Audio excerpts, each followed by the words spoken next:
and this just looks kind of funny to me. She's just like lying on the ground.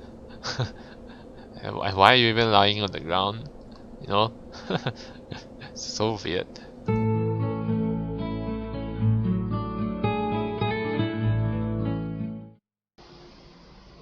The morning is far too early for my taste. Still not used to the mornings.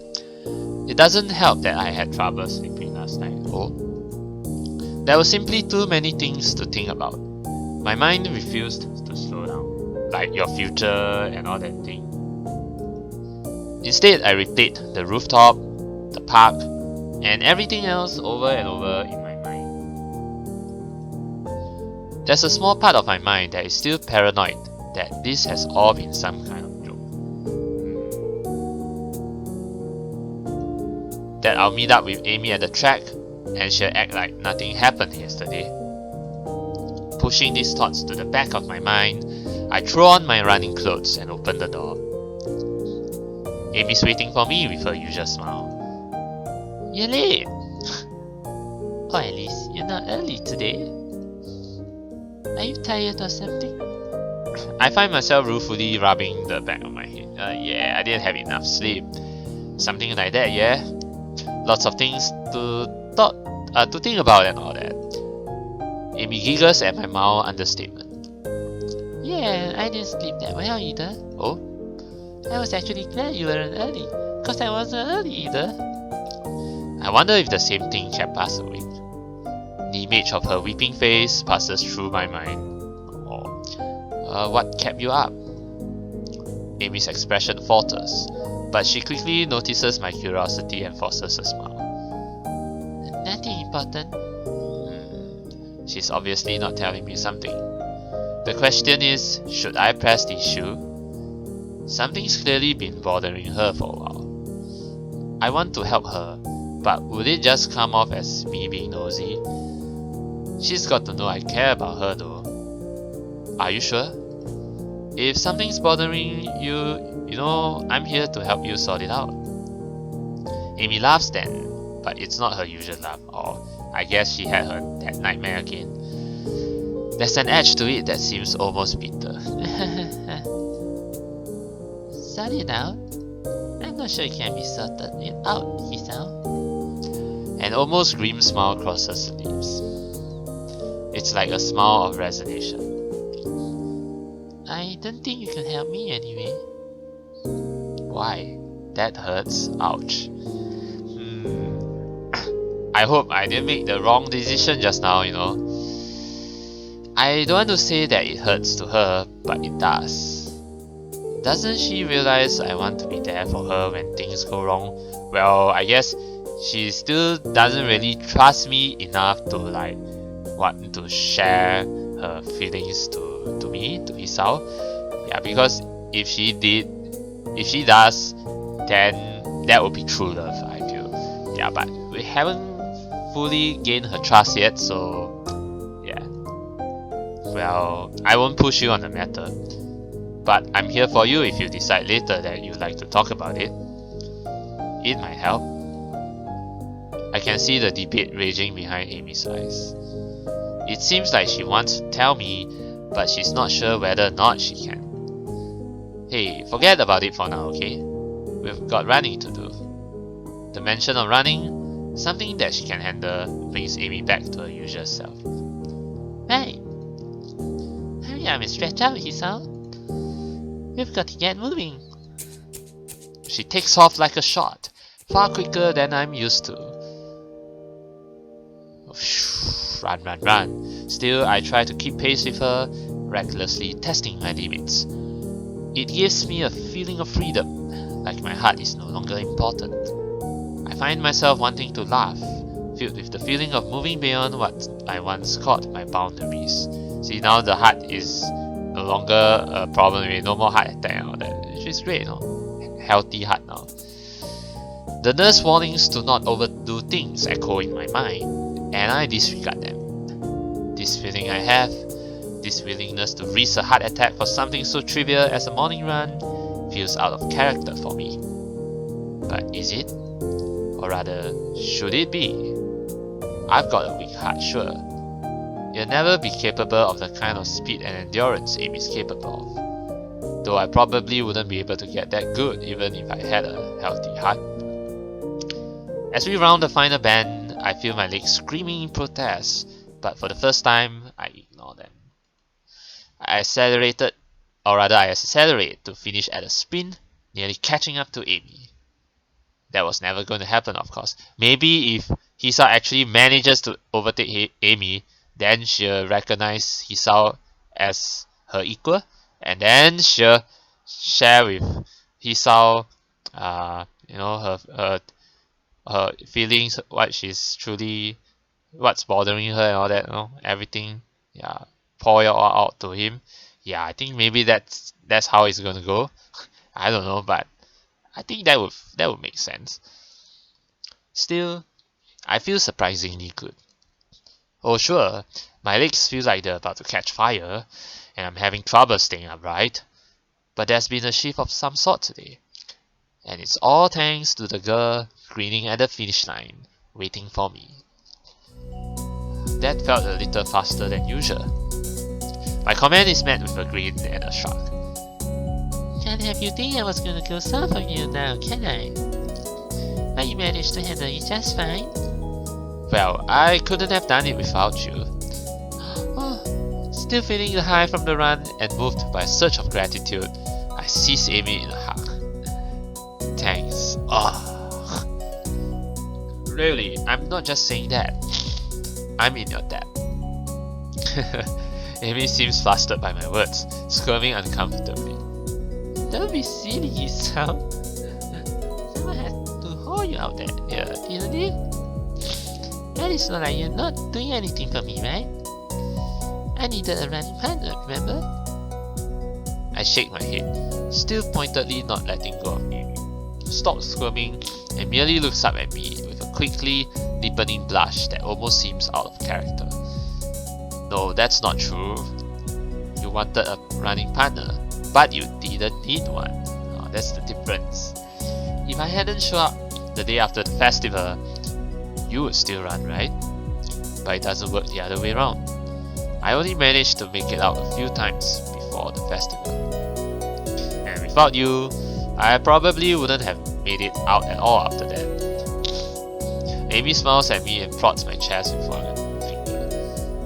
You are pretty lazy, Hisao. Hey, I was going to give you a compliment. Well, you're welcome, I guess. I'll pay you back somehow. Well, that's not necessary, you know. Oh, it's necessary. I mean, I kinda like you, Hisao. And being able to run with you in the mornings isn't exactly a bad deal for me either, so... For someone who gets so much praise, she seems unused to gratitude. Me too though. Whenever someone praises me for what I do or for my work, I also tend to get, quite embarrassed and all that. But I accept it gracefully, of course. I cannot think of anything else to say, so we fall silent. I become aware of Amy's breathing, of the dampness of her clothing. Oh, you see through her clothes again, okay? And of the scent of her. Smell her, alright? Coming off of anyone else, you stink. Coming off of Amy though, it fits her in a way nobody else could. Her skin is cool, slick with sweat, and the breeze causes goosebumps to rise. Almost without thinking about it, I lean down and meet Amy's mouth, which has already moved to meet my own. Natural now. Her lips are soft, and she hums happily as we kiss, sending vibrations from her mouth to mine. There's a startling rightness to everything about this moment.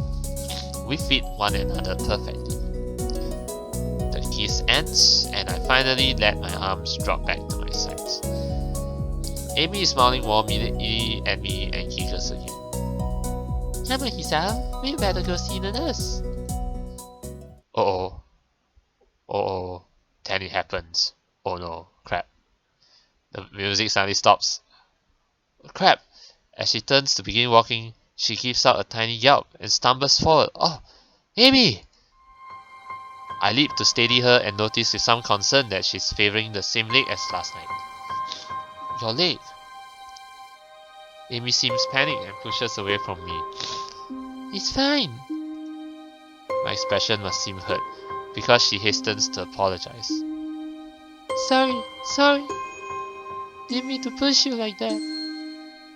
I was just... Oh, crap. Drama time, drama. She stumbles for something to say. It's nothing, really. Hey, don't worry about it. She's so flustered, I decide to shrug the whole thing off. But there's a cold feeling in the pit of my stomach now that won't go away. I tried to step in and help her, and she pushed me away. Smiling, I shove those thoughts to the back of my mind and concentrate on Amy. I just don't want you getting hurt, that's all. You don't have to worry about me, honest. See, we still haven't gained the full trust of her, that's the thing. Only when we really gain her trust and then she opens up to us, opens up to Hisao, then that is what you call true love. Yeah, that problem hasn't been resolved yet. I'm fine. Yes, you say that, but I don't believe you. Why won't you tell me what's wrong?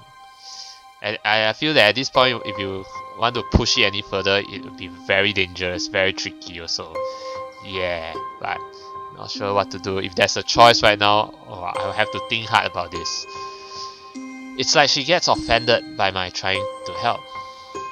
What am I supposed to make of that? I'm still trying to sort out what happened on the track as we arrive in front of the nurse office. Amy raises her hand to knock, hesitates, and turns to me smiling guiltily. Hey, can you do me a favor? Of course. Can you tell the nurse that I'll see him later? I just remembered that I've got some stuff to take care of before class. So I really need to get moving. Well, at this point, I think the only way to find out what exactly is wrong with Amy's leg, actually, we kind of know what's wrong because there's one scene, remember, where we overheard the nurse saying, you should really take care of your legs, your prosthetics, you shouldn't push yourself too hard. So yeah, it boils down to that. So we need to talk to the nurse about this, seriously. I peer at her closely and she fidgets under my stare. Yeah, she's clearly just avoiding the nurse. That leg of hers. Well, whatever. I said I will help, and so I will. But I'll make damn sure she sees the nurse before the day is out. Yeah, okay, I'll let him know. Amy looks like I've just given her a pony on Christmas. Thank you so much. You're the best, Hisao. I don't like the sound of that, actually. I'm rewarded for my complicity in her lie by a kiss that makes it all worth it. Also, I tell myself. Oh well. As Amy heads out of the building, trying hard not to let her limbs show, I knock on the door of the office. Ah, Hisao, come on in. I don't see Amy with you. She's not sick again, is she? From the tone of his voice, I don't think the nurse is expecting me to say, yes, she's ill. She said that she had forgotten to do something, and so she had to skip out, but she'll see you later today. The nurse heaves an exasperated sigh. Honestly, that girl? She's been avoiding me. Yesterday she was in and out of here without even taking off her prosthetics, and now this. Well, this is not just me. Amy doesn't want worrying. That's a comfort, I guess. Still, I feel like I should say something about her leg. I said I would lie for her, but she really needs to see him. Yeah, you should definitely tell the nurse, no? Now that you mention it, she was limping pretty badly today, and last night as well. The nurse's eyes narrows at the words last night. And what exactly were you two doing last night? Well, dating. What's wrong with that? We were on a date? The nurse raises his eyebrows as if surprised. Really? Interesting. Huh? Oh, nothing. His gaze turns thoughtful, and then he grins at me. You don't think you could use some of that boyfriend charm to get her to come see me today, could you? Well, that kind of didn't work, because she was like pushing me away. So, but we'll do our best. We'll do our best. Yes, of course. I was planning on doing that anyway. I think she's really hurt and just pretending she isn't. Yes, she does that. Afraid that'll make her stop running. Will you? I would like to, but if it's bad enough that she's been limping, well, yeah, you know, I kind of understand that, because, you know, robbing her of the ability to run basically means robbing her of everything. You know, ever since she lost her legs, because losing her legs is also a sign of the fact that she lost her father. Because, you know, remember the mother, previously there was a mention about, you know, the nurse, I think it was the nurse who said Amy was involved in an accident. So it was not just Amy but also his father. Amy and his father, you know, got involved in an accident, and then most likely, yeah, the father died instantly in the accident. Amy survived, but she lost her legs in the process, and so it's like that's why she is running, right? So as to keep her memories of her father alive, yeah, that sort of thing. But so it's like if you rob her of the ability to run, you know, yeah, it will definitely, you know, cause her to grieve, really grieve, you know, cannot forget. Yeah, and that's why she said something. It's not something that you can resolve. Well, the only thing we can do is to comfort her, you know. Yeah, but we'll see how it goes. I guess I'll have to see what's wrong for myself before I make that call. I see. Amy not allowed to run? Perish the thought. I don't know if she would be able to function without running, yeah. No wonder she's reluctant to admit anything's wrong. Well, I'll make sure she sees you. Good. Oh, and before I forget, he grins at me again in what feels like a vaguely threatening manner. Don't forget that I know what medications you're on. You be careful around Amy, got it? Wow, he looks serious too. Got it. Don't hurt Amy. Wouldn't dream of it. Gran! I would hate for you to be late. Huh? Late, as in the late Hisao Nakai. What? Oh, okay. So you're trying to say don't die, alright. He frowns briefly, dissatisfied. Sounded better in my head. Well, at any rate, get out of here before you miss your first class. You got things to do, and sure. As I leave, I notice the nurse pulling out his phone and dialing a number, probably calling Amy's mother. Yeah. Mako, your daughter's being a pain in the ass again. I better head back to my room, or I really will be late. Hey, wasn't he supposed to check my heart rate? Forgot. The lunch bell sounds, and I bring myself out of the stupor I slipped into during the morning's classes. My lack of sleep last night, coupled with the increased pace of this morning's run, has left me a little exhausted. Despite that, I find myself skipping stairs up to the roof. There's a thrill of excitement now, in addition to the pleasure one gets from eating lunch with one's friends. True, both Amy and Rin are still my friends, but Amy has become more than that now. Rin is back in her usual spot on the roof, almost as if she had never been absent. And this just looks kind of funny to me. She's just like lying on the ground. And why are you even lying on the ground? You know? So weird. Feeling better, I take it? A raised eyebrow is my reward for speaking. Better than what? Better than you felt yesterday. Rin gives my question some serious thought. I'm not sure. I think I might have felt rather good for some of yesterday, but it's all fuzzy. Too much cold medicine? Well, I was asleep, and that usually is pretty good. But I can't remember what it feels like to be asleep, because I'm not conscious for it. It's a real problem. Then again, if I knew how good it felt, I might not sleep anymore. But this way, I keep trying, so I guess that's how I can keep from being overtired, you know? An eternal mystery to keep you sleeping at night? Maybe mystery is the wrong word. Intangibility might be the proper way to describe it. I see. No, I don't see it at all. I have no idea what she's talking about. But that's okay, since I rarely do. Do you remember what sleeping feels like?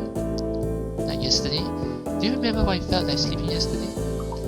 Well, I actually didn't get a lot of sleep yesterday. Maybe that's because you remember subconsciously. Actually, I think I was worrying about Amy. Doesn't Amy worry enough about herself? Oh, I hadn't considered that, but it gives me pause. True, but would she ask for help if she needed it? Min frowns, and I raise an eyebrow. Will I get a proper answer? Probably not. Is there something she should be asking for help with? Her leg, for starters. This seems to catch Rin's interest. Leg? It's hurt, but she won't see the nurse about it. Rin shakes her head in disapproval. You will have to make her. Like she makes me go to class. For her own good. Otherwise she could lose her legs again. And that's just too weird. Losing things twice. Yeah, I see what you're saying. You know, of all these times, I think this is one of the few times where Rin is making sense. You know? Especially if you don't find them again to begin with. Unless prosthetics are the same as finding something. But that's a different kind of loss, isn't it? I think so. I wonder. Wonder what? Oops. Amy seems to have snuck up on Rin and me, though Rin doesn't seem especially surprised, which is itself unsurprising, I suppose. Rin manages to sit herself upright quite expertly, throwing her upper body forward and using her momentum to right herself. Whoa, that's good. Your leg, how's it feel? Oops, that earns me a frown and a bit of a glare. It's okay, I think. Not worth worrying about. Tell that to the nurse? He's quite insistent that you visit him, you know. Amy pouts like I've just told her she's been grounded. He worries too much. It's not a big deal. Just a little soreness. Being stubborn, you know, how do you like persuade a stubborn girl to actually go to the nurse? Oh, it's a bit difficult. It's like I'm kind of like I'm handling a child here, but I really have to be very, very careful right here, you know. I try to resist rolling my eyes in desperation. If it's nothing, then you should have no problem seeing him, right? Amy narrows her eyes suspiciously. Did he put you up to this? Well, maybe. A little. But that's not the point. I would have reminded you to see him anyway. It would be terrible to see you really hurt and not doing anything about it. That would make it worse. And I don't really want to see you hurt, you know. Call me crazy, but I kinda would prefer to see you happy and healthy. With each statement, Amy's frown fades a little more, until eventually she's grinning, albeit a little shyly. Well, if you're going to put it that way, then I guess I'll have to see him. There we go. Crisis averted. Otherwise you'll keep worrying, and I'll never hear the end of it, right? That's right. I'll keep bugging you about it, and that might put a damper on our dates. How's the food, Hisao? Talk to the nurse, Amy. Huh? What's Hisao saying here? Okay. Okay, so he's like mimicking Amy and himself. Okay. So it's okay, I get it. Let me just go backwards, alright. How's the food, Hisao? Talk to the nurse, Amy. How was your day, Hisao? Talk to the nurse, Amy. Hisao, I think I'm ready to go order. Talk to the nurse, Amy. See, it doesn't work that well, you know. Amy giggles at my high-pitched rendition of her own voice and gives me an affectionate shove. Oh, my voice isn't that high, Chuck. Oh, well, I'm giving her the hype also. Oh, I thought it was pretty accurate. Look at Rin's look on her face. This is priceless, man. This look on her face is priceless. Amy and I stare at Rin for a while before I burst into laughter. Amy crosses her arms and huffs, mock offended. You're both jerks. Such foul calumnies from you, young woman. I'm stunned that you call me, of all people, a jerk. Honestly, I don't know what to think. Amy sticks her tongue out at me. You ass. So Rin, how's the art club these days? Rin, seemingly as surprised by this sudden change of topic as I am, takes a minute to think before answering. I believe it is okay. Although Nomiya keeps telling me to work harder, but I don't think he understands my methods. He always strikes me as slightly creepy. Rin ponders this statement for a while. I've never really noticed, but I don't pay much attention to him those days, so maybe that's why. How often do you meet? Thinking of joining Hisao? Nah. For me personally, no, because I suck at art, so no. What? Nah, I've already decided to join a club. Track club. Really? Which one? Well, it's not really much of a club to be honest. Oh yeah, it's a science club, right? Oh, you joined the tea club? No, I joined the science club, I think. Amy looks highly confused. We have a science club? Not really. It's just me. Hisao, that's not a club. That's sitting your own reading books. No, I mean it's just me and Muto. I'm just the only student so far. Muto? Really? A thought strikes her. Oh, is that what you were talking about yesterday? Your meeting with Muto? Yeah, that was our first meeting, I guess. Amy giggles. Hey, I can't help being clever. You know, I could have used your help years ago. You should have had your heart attack earlier in life. You sound old. Hey, what thing to say, Amy. I laugh, and then realize this is probably one of the very rare times I've laughed about my heart attack. Hindsight. Yeah. The ringing of the bell ends our conversation. Guess we better go. Yeah, I guess so. Come on, Rin, you too. Rin has apparently begun to doze off, so Amy gives her a sharp bump for fall asleep in the middle of the conversation. I almost had it. Sorry, but you need to go to class. I disagree, but maybe if I'm in class, I'll get it this time. What are you even talking about? Changing location is sometimes helpful for that kind of thing. Neither Amy or I bother asking what it is.